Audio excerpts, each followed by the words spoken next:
ये आकाशवाणी का सागर केंद्र है। आइए सुनते हैं एक भेंट वार्ता जिसका विषय है विश्व हृदय दिवस। इस भेंट वार्ता में जिला अस्पताल सागर के वरिष्ठ medical specialist doctor Amitabh Jain से बातचीत कर रहे हैं दीपक निषाद। श्रोताओं नमस्कार, स्वागत है आपका इस भेंट वार्ता में। जैसा कि हम जानते हैं कि 29 सितंबर को प्रत्येक वर्ष विश्व हृदय दिवस के रूप में पूरे विश्व में मनाया जाता है। हृदय से जुड़ी बीमारियां और उसके प्रति जन जागरूकता पैदा करने के लिए ये दिवस मनाया जाता है। तो इसी संदर्भ में हृदय से संबंधित जो बीमारियां हैं उनके कारण क्या हैं और उनके उपचार क्या हैं, हमने अपने स्टूडियो में आज आमंत्रित किया है डॉक्टर अमिताभ जैन को। आप मेडिकल विशेषज्ञ हैं और हृदय रोग चिकित्सक हैं। आप जिला चिकित्सालय से हमारे बीच उपस्थित हैं। आपका हम बहुत बहुत स्वागत करते हैं। धन्यवाद श्रोताओं, धन्यवाद आकाशवाणी सागर इस वार्ता को आयोजित करने के लिए।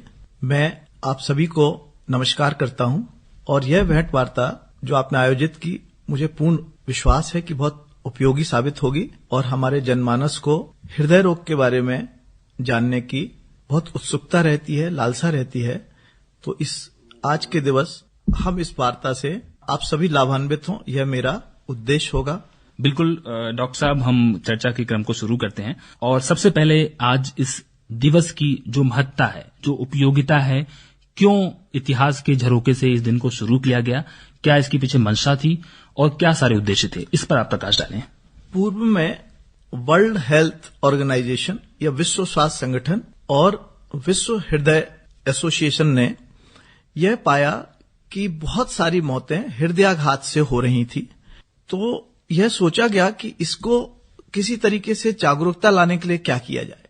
1999 में एक सम्मिलित रूप से जेनेवा में प्रयास हुआ और जिसमें इस मीटिंग के दौरान यह सोचा गया कि हम एक दिवस ऐसा आयोजित करें जिसमें हम जनमानस को सारे संसार में इसके बारे में या हृदय की बीमारियों उनसे बचाव के बारे में जनता को क्या करना है यह बताएं और सरकार और प्राइवेट ऑर्गेनाइजेशन को उस कार्य के लिए प्रेरित करें।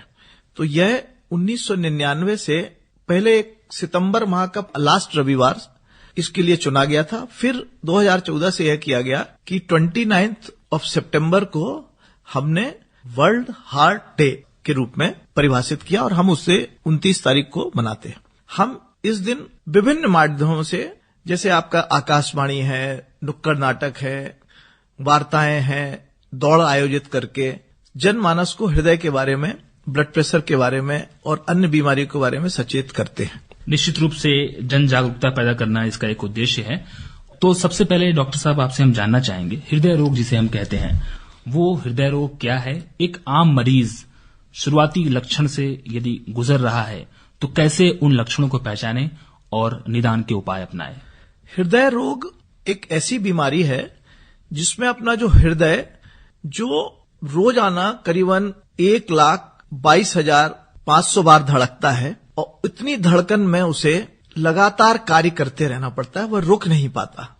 तो यदि हृदय के अंदर ऑक्सीजन की कमी या ब्लड की कमी होने लगे तो हृदय की मांसपेशियां अपना कार्य सुचारू रूप से नहीं कर पाती हैं और उन्हें मांसपेशियों में ऑक्सीजन के अभाव में कुछ, जब इस्चीमिया या खून की कमी होती है तो कुछ ऐसे पदार्थ लिबरेट होते हैं जिनके कारण हृदय में कुछ पेन होता है या दर्द होता है। और यह शारीरिक एक प्रोटेक्टिव मैकेनिज्म था कि उस पदार्थ के रिलीज होने से जब हमें दर्द होगा तो हम सचेत हो जाएं और हम अपने जीवन शैली में बदलाव करें और तत्काल अपने डॉक्टर को संपर्क करें। अब आपने पूछा कि सामान्य आदमी को इसके लक्षण क्या होते हैं। तो यदि हम ये देखते हैं कि हमें चलने पर या बैठे बैठे या श्रम करने पर किसी दिन छाती में जकड़न, जलन या कुछ सिकुड़न महसूस होती है और दर्द होता, दर्द के साथ साथ यदि हमें पसीना आता है और ये दर्द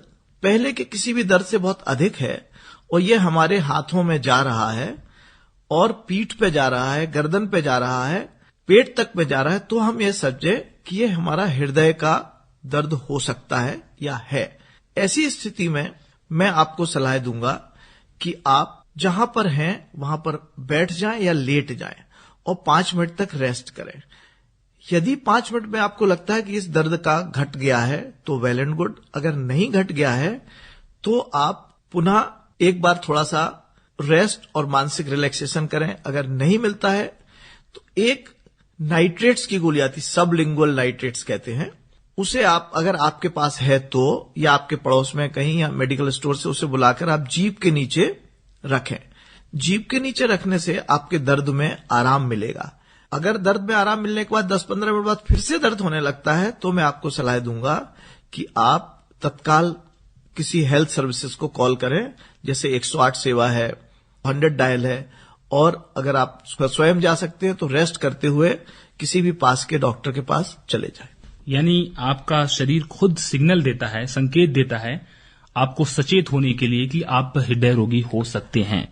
इसमें डॉक्टर साहब एक प्रश्न ये भी उठता है कि कई दर्द ऐसे होते हैं जो बिल्कुल अस्पष्ट होते हैं, वे एक किस्म के पेन होते हैं, वो पता नहीं चलता। कई बार वो गैस के भी कारण हो सकता है और कई बार आपके छाती के या हाथ के मांसपेशियों के कारण भी हो सकता है। तो इनको कैसे आदमी पहचाने? आपने बिल्कुल ठीक कहा कि यदि आपको गैस का दर्द लग रहा है और आपको लगता है कि आपने ओवरनाइट ज्यादा फ्राइड फैट हैवी फूड खाया था, तला मसाला खाया था, तो आप एक आध डाइजीन की गोली या गैस की गोली ले लें। पर जैसा मैंने आपको बताया कि यदि ये दर्द आपको छाती में जकड़न, चुभन, स्क्वीजिंग पैदा कर रहा है और पसीने के साथ आया है, तो आप तत्काल हार्ट के लिए सचेत हो जाएं, क्योंकि गैस को अगर आप इग्नोर भी कर देंगे तो कोई परेशानी नहीं, लेकिन अगर आपको हृदय घात के लिए है तो मैं ऐसे लोगों को जिनकी उम्र 30-35 साल से ज्यादा है या 60 साल के हैं, ऐसे लोग जो तनाव में जीते हैं, जिनकी जीवन शैली में स्ट्रेस ज्यादा है, जिनके खान पान में बसा ज्यादा रहता, फैट फूड रहता है, उन्हें मैं सलाह दूंगा कि वो गैस के दर्द को भी यदि हृदय का दर्द समझकर एहतियात ले लेंगे तो उसमें कोई नुकसान नहीं है। कई बार हमारी जो गर्दन की मांसपेशियां उसका भी दर्द आता है, तो अगर आप इस बहाने ही डॉक्टर से परामर्श कर लेंगे, मिल लेंगे, तो हम उस बीमारी से बच सकते हैं। आपने जीवन शैली की बात की, तो इस बिंदु पर भी आपके विचार जानना चाहेंगे कि जीवन शैली जो आजकल थोड़ी आधुनिकतम हो गई है और खासकर तकनीकी के उम्र में, इस दौर में, इसका किस हद तक योगदान है? ये जो हार्ट की बीमारी है, इसको हम लोग कहने लगे it is a life style modification disease. चूंकि हमारे पूर्वज या पहले के लोग थे, वो खूब श्रम करते थे, अच्छा खाते थे, तनाव से मुक्त रहते थे। आज क्या हुआ, जब से अर्बनाइजेशन या शहरीकरण हुआ और मशीनीकरण हुआ, तब से हमारी जिंदगी भागम भाग की हो गई और हम सुबह से शाम तक तनावग्रस्त रहते हैं, तनाव में जीते हैं। फिर हमें अच्छा खाने का भी मौका नहीं मिलता, हम फ्राइड फूड, जंक फूड खाते हैं, और कई बार हम शराब, तमाकू का सेवन हमारे यहां ज्यादा बढ़ गया है। और हम सबके अंदर लाइफ स्टाइल मॉडिफिकेशन से देखोगे कि कोलेस्ट्रॉल की मात्रा बढ़ गई है। कोलेस्ट्रॉल भी भारत में 2 तरीके के ज्यादा पाए गए। हमारे ट्राइग्लिसराइड्स की मात्रा ज्यादा पाई जाती है, जबकि दूसरे विदेशों में प्लेन कोलेस्ट्रॉल ज्यादा होता है। तो ये ट्राइग्लिसराइड्स, कोलेस्ट्रॉल, ग्लूकोज, तंबाकू, अल्कोहल, इन सब चीजों का सेवन हमारे इंडस्ट्रियलाइजेशन और अर्बनाइजेशन से ज्यादा हुआ। यानी जब से शहरीकरण हुआ तब से यह हमारे देश में बहुत ज्यादा नुकसान दे रहा है।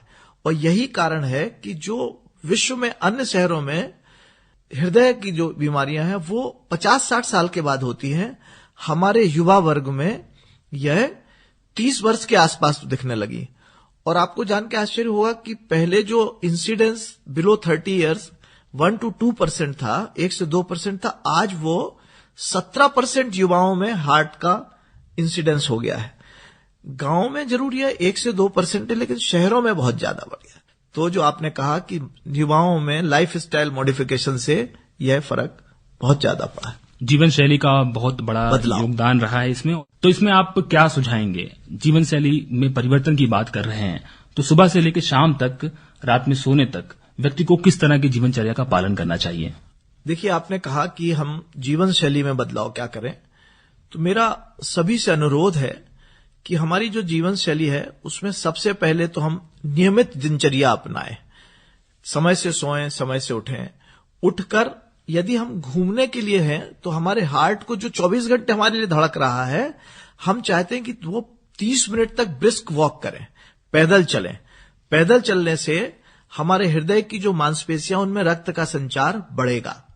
दूसरा, हमारा जो खान पान हो उसमें हमें ज्यादा मात्रा में फलों का सेवन करना है, फैट का सेवन थोड़ा कम करना है, चर्बी युक्त खाना नहीं खाना है। सबसे ऊपर हमें सबसे कम खाना है फैट, फिर प्रोटीन खाना, फिर फल खाना, फिर कार्बोहाइड्रेट। इस तरीके की फिर आता है आपकी जीवन शैली के साथ साथ आपकी खान पान की आदतें। आप अगर शराब पीते हैं तो ना पिएं, स्मोक करते हैं छोड़ दें। यदि आप और किसी तरीके का नशा करते हैं, जैसे अन्य नशे होते हैं, उन सबको आप ना करें। जो भी नशा है आपका, गांजा वांजा पीते हैं लोग अपने यहां, तो इन सबको नहीं पिए, क्योंकि इन सब से हृदय की नलियों पे सडनली सिकुड़न आती है और यह अपन को नुकसान करती है। अगर आपको डायबिटीज है तो आप उसको कंट्रोल करें।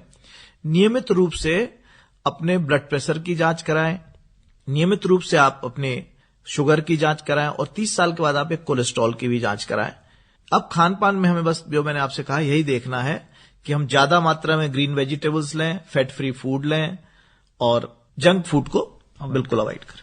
कोलेस्ट्रॉल की बात की और खासकर खाने को लेकर आपने बात की कि कैसे उन्हें नियंत्रित रखना है, तो इसमें हम जानना चाहेंगे कि हर दिन घर में लोग तेलों का प्रयोग करते हैं, तो उसमें कई किस्म के तेल होते हैं। वो कौन से तेल होते हैं जो ज्यादा अच्छे कहे जा सकते हैं स्वास्थ्य की दृष्टि से? देखिए, तेल के जहां तक संबंध है तो हर तेल को हमें बदल बदल के खाना है। सेम टाइप ऑफ ऑयल को हम अपने किचन में ना यूज करें और हम थोड़ी मात्रा में घी भी ले सकते हैं। पहले एक फंडा दिमाग में था कि बिल्कुल घी नहीं लेना है, आप देसी घी भी कम मात्रा में ले सकते हैं, पर तेलों को बदल बदल के खाएं। और सामान्य आदमी को यह देखना है कि हम बहुत ज्यादा मात्रा में तेल का सेवन ना करें। फिर दूसरा होता है रिसाइकल्ड ऑयल जो होता है, जैसे एक बार तेल में अपन ने कुछ चीजें बनाई, फिर उसी तेल को रख दिया और उसी तेल को अपन ने दोबारा इस्तेमाल किया, तो ये ना करें, क्योंकि यह करने से उस तेल के अंदर बहुत सारे कार्बन्स जम जाते हैं और वह जो कार्बन्स होते हैं ये अपने शरीर के लिए नुकसानदायक होते हैं। उन सारे कार्बन्स को या रिसाइकल्ड ऑयल को हमें नहीं खाना है। तेल कम मात्रा में खाना है, कम मात्रा में घी भी खा सकते हैं, तो अपना कोलेस्ट्रॉल हम नियंत्रण में रख सकते हैं। इसमें तो खासकर जो बाहर बने हुए खाद्य सामग्री होती हैं, उनको तो खाना उसमें तो तेल को तो कई बार लोग प्रयोग करते हैं। वो रिसाइकल तेल, उसको नहीं करना, वो अपन को हमेशा अवॉइड करिए। यही कारण है कि मैं लोगों से कहता हूं कि समोसा, कचौड़ी या बर्गर, पिज्जा या इधर उधर की जो चीजें, इनसे आप बचें, क्योंकि ये आपको रिसाइकल्ड ऑयल को हमेशा इस्तेमाल करते हैं। डॉक्टर साहब, अब मैं आपसे कुछ प्राथमिक उपचारों के बारे में बात करना चाहूंगा।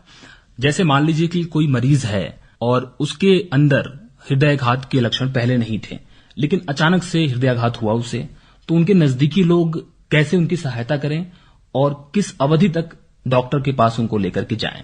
यदि आप देख रहे हैं कि आपके अड़ोस पड़ोस में, आसपास में या कहीं बस स्टैंड में, पब्लिक प्लेस पे आपको एकाएक एक व्यक्ति ऐसा दिखता है जो कुछ बेचैन है, घबराहट में है और आपसे सहायता के लिए कर रहा है, नहीं भी कह रहा है, तो आपको लगे कि ऐसा कोई व्यक्ति है, तो सबसे पहले उसे लिटा दें, उसको थोड़े बेल्ट टेल्ट को रिलीज कर दें और फिर यदि उसको एश्योर करें कि आप ठीक हो जाएंगे। अगर 2-4-5 मिनट में आपसे लगता है कि वो व्यक्ति बहुत परेशान है, तो लेटे हुए व्यक्ति की जीभ के नीचे नाइट्रेट्स की गोली एक आती है सबलिंगुअल, वह अपन दे सकते हैं और वह गोली देने से उस व्यक्ति को 5 मिनट के अंदर यदि आराम मिल जाता है तो अच्छा है। उसे 5 मिनट 10 मिनट और इंतजार कराएं। अगर वो फिर से बेचैन है, परेशान है, तो हम पुनः एक नाइट्रेट्स की गोली उसकी जीभ के नीचे रख सकते हैं। अगर इससे उसे आराम नहीं मिलता तो हम उसे हेल्प के लिए 108 100 नंबर डायल को या किसी आसपास के अस्पताल में ले जाकर उसे प्राइमरी हेल्थ के लिए कंसल्ट कर सकते, जहां उसका अन्य जांचें होंगी। अन्य जांचों में एक सबसे प्राथमिक जांच होती है इलेक्ट्रोकार्डियोग्राम या ईसीजी। ईसीजी में यदि व्यक्ति के ऐसे कोई चेंजेस आते हैं कि उसे हृदय में खून कम जा रहा है, तो डॉक्टर आपको उस चेंज के बाद कुछ सलाह देगा। अगर उसमें चेंजेस नहीं आते हैं और आप फिर भी कहते हैं कि डॉक्टर साहब मुझे 2-1 दिन में की तकलीफ रह रही है, तो इसके आगे की जांचें होती है जिसे हम लोग कहते हैं ट्रेडमिल टेस्ट। ट्रेडमिल टेस्ट में हम व्यक्ति की ईसीजी को उसे चलते हुए एक ट्रेडमिल पे चलाते हैं और फिर उसका इलेक्ट्रोकार्डियोग्राम करते हैं, जिस इलेक्ट्रोकार्डियोग्राम में आपके हृदय की धड़कन को एक पर्टिकुलर लिमिट तक बढ़ाया जाता है। उस लिमिट को डिसाइड करते हैं, 220 में से आपकी उम्र को घटा देते हैं। उतने बार जब हम आपके हृदय को दौड़ाते हैं और फिर ये देखते हैं कि आपके हृदय की नलियां क्या इतनी ओपेटेंट हैं, खुली हुई हैं कि आपका हृदय उतने तक चलने में उसे कोई नुकसान नहीं पहुंच रहा, और तब हम आपसे कहते हैं कि आपका टीएमटी नेगेटिव है, अब आप जीवन शैली बदले रहे हैं, हार्ट की बीमारी आपको नहीं है।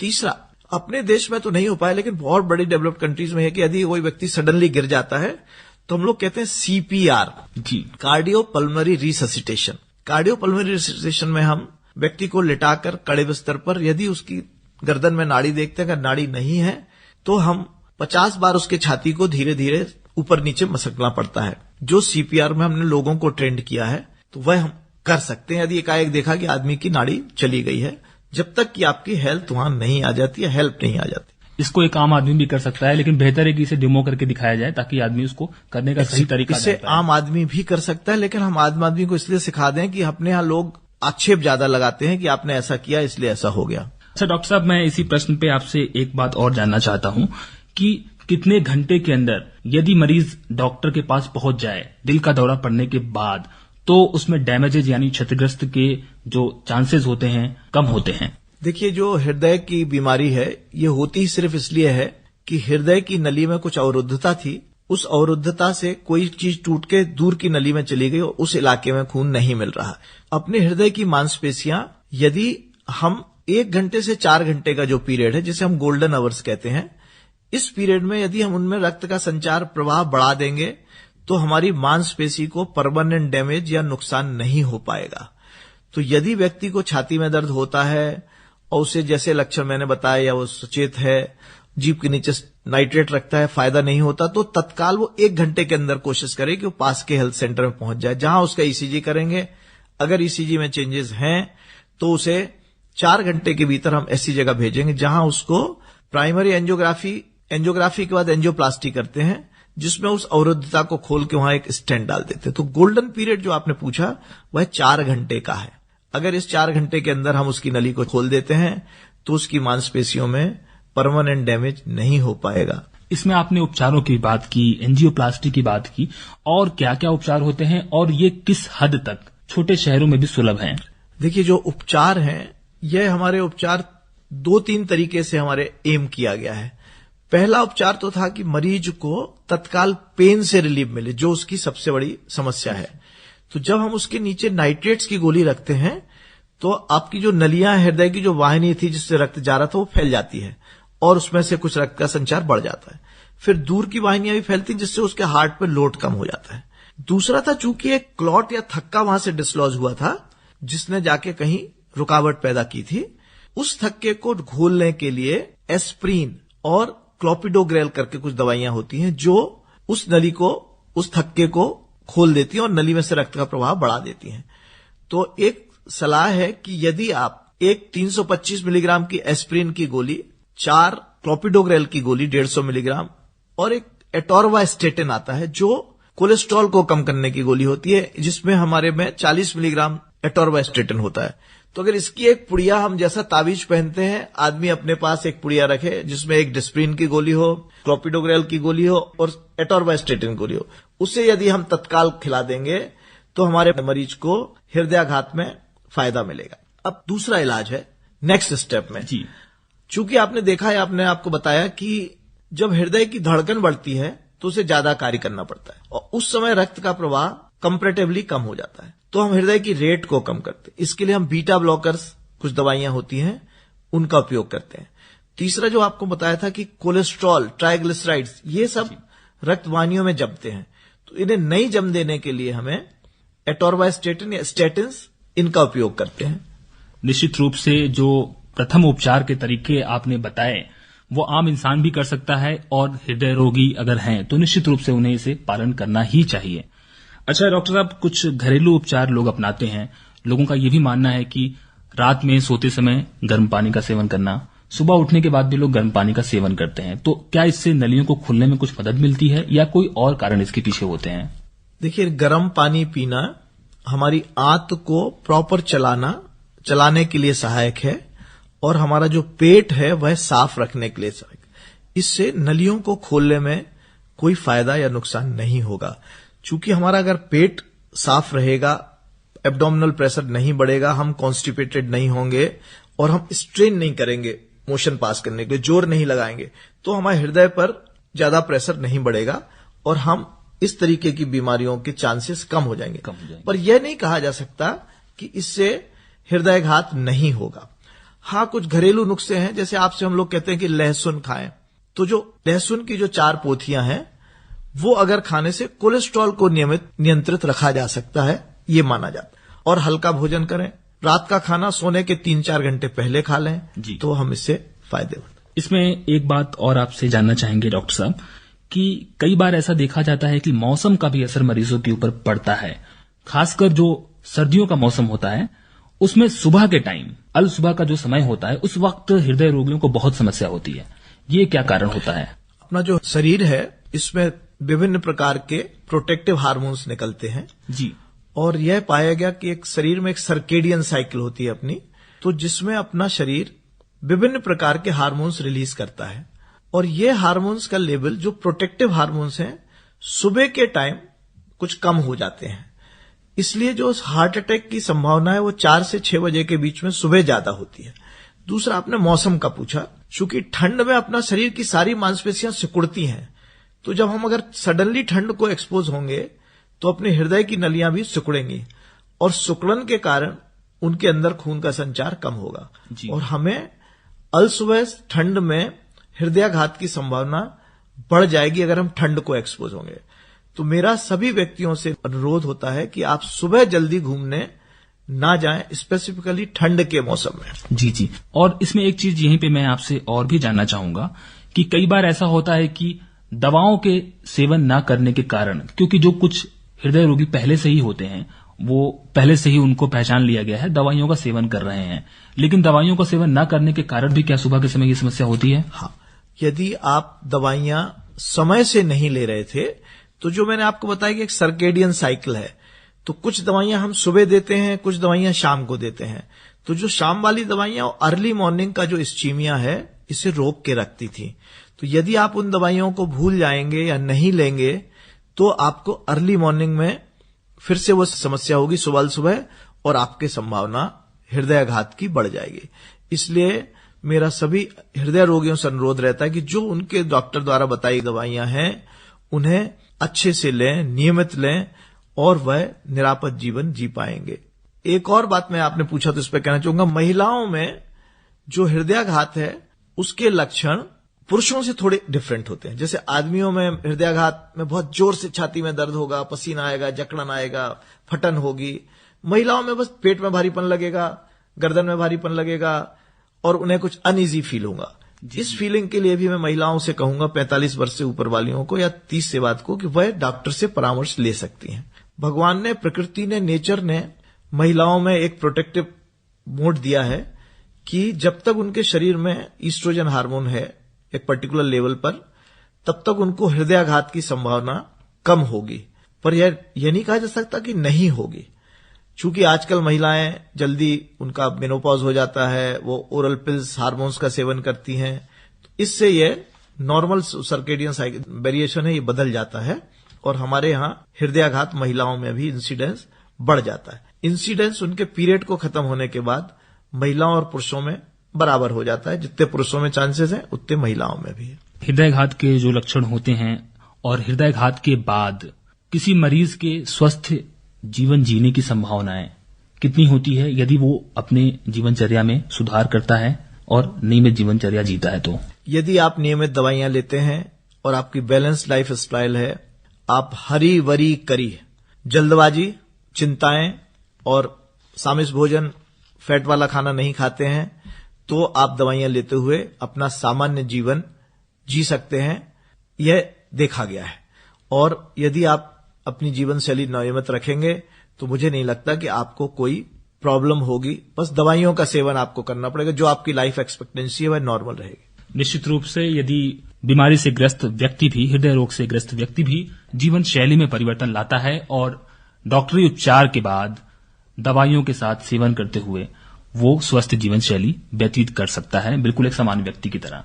बिल्कुल इसमें घबराने की जरूरत नहीं है, ऐसा आप कहते हैं? मैं बिल्कुल कहता हूं कि घबराने की जरूरत नहीं है। हमें पेशेंस रखना है, सचेत रहना है, और हम पढ़े लिखे समझदार हैं, अपनी सारी बातों को फॉलो करते हैं तो आप अच्छे से रह पाएंगे। हाँ, हमें अपने डायबिटीज को, अपनी शुगर को कंट्रोल करना होगा, क्योंकि यह देखा गया कि ज्यादातर केसों में ब्लड प्रेशर, शुगर और कोलेस्ट्रॉल तीनों चीजें साथ साथ मिलकर चलती हैं। तो हम सोचते हैं कि बस हमने तो ये दवाई ले रहे हैं, हमारा ठीक रहेगा। हमें नियमित अपनी जांचें समय समय से कराना चाहिए और सब चीजों को हम नियमित रख सकेंगे तभी होगा। चूंकि कुछ प्रतिशत तक हृदयाघात भी वंशानुक्रम से होता है, वंश से कारण होता है। जी जी। तो हम उसे तो नहीं बदल सकते, लेकिन जो मॉडिफाइबल रिस्क फैक्टर हैं, डायबिटीज, हाइपरटेंशन, कोलेस्ट्रॉल, बीड़ी सिगरेट पीना, तंबाकू खाना, स्ट्रेस से बचना, इन्हें हम कंट्रोल में कर लेंगे तो मुझे पूर्ण विश्वास है कि हमारा जीवन निरापद होगा, परेशानी नहीं होगी। सारे जो मापदंड हैं उनको पूरा करने के बाद आप निश्चित रूप से संतुष्ट हो सकते हैं और स्वस्थ जीवन शैली जी सकते हैं, ऐसा डॉक्टर अमिताभ जैन का कहना है। डॉक्टर अमिताभ जैन, आप हमारे स्टूडियो में आए, आपका हम बहुत बहुत शुक्रिया अदा करते हैं कि विश्व हृदय दिवस के अवसर पर आपने हमारे श्रोताओं के बीच इतनी अच्छी बातें बताई, उनको जागरूक किया। बहुत बहुत धन्यवाद आपका। मैं सभी सुनने वालों का और आकाशवाणी सागर का शुक्रिया अदा करना चाहता हूं, धन्यवाद कहना चाहता हूं और मुझे पूर्ण विश्वास है कि आप सब इसे फॉलो करके फायदेमंद हो। नमस्कार। विश्व हृदय दिवस के अवसर पर अभी आपने ये भेंट वार्ता सुनी। इस भेंट वार्ता में जिला अस्पताल सागर के वरिष्ठ medical specialist doctor Amitabh Jain से बातचीत कर रहे थे दीपक निषाद। ये आकाशवाणी का सागर केंद्र है।